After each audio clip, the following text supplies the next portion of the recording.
काम क्रोध मतलब अभिमानी में होला, लीला बहुत जिंदगानी में होला। हेलो दोस्तों, नमस्ते, प्रणाम। मैं हूँ सिंगर सुमलता चौहान। हमारे यूट्यूब चैनल में आप सभी का स्वागत है।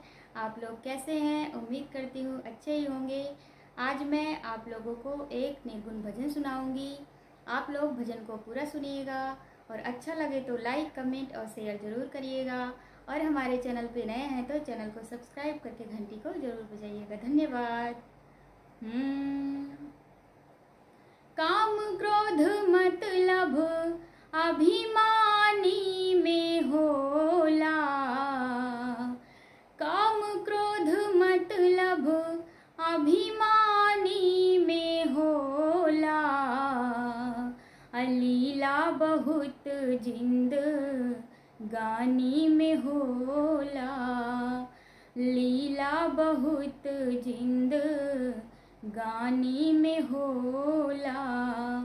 काम क्रोध मतलब अभिमानी में होला, काम क्रोध मतलब अभिमानी में होला, लीला बहुत जिंदगानी में होला, लीला बहुत जिंदगानी में होला।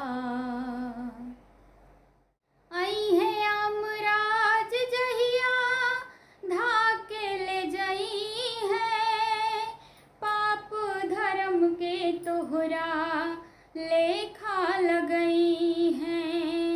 आई है अमराज जहिया धाके ले जाई है, पाप धर्म के तोहरा लेखा लगई है।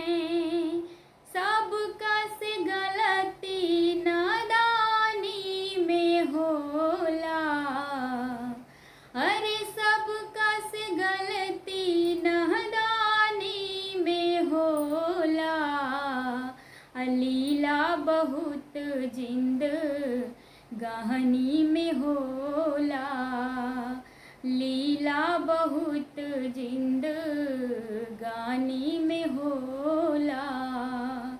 काम क्रोध मतलब अभिमानी में होला, लीला बहुत जिंदगानी में होला।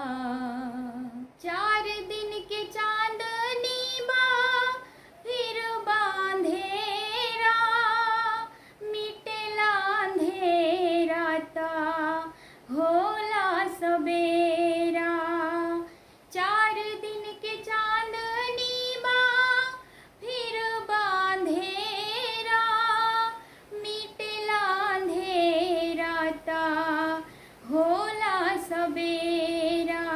इश्क के बीमारी जवानी में होला, इश्क के बीमारी जवानी में होला, लीला बहुत जिंदगानी में होला, लीला बहुत जिंदगानी में होला।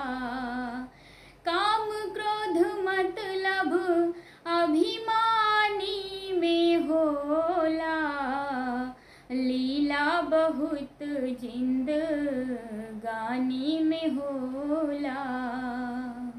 देही आई सोना के माटी बन जाई, आगी में जराई चाहे माटी में गड़ाई। देही आई सोना के माटी बन जाई, आगी में जराई चाहे माटी में गड़ाई। प्रभु के भजनिया बूढ़ानी में होला, प्रभु के भजनिया बूढ़ानी में होला। अलीला बहुत जिंदगानी में होला, लीला बहुत जिंदगानी में होला।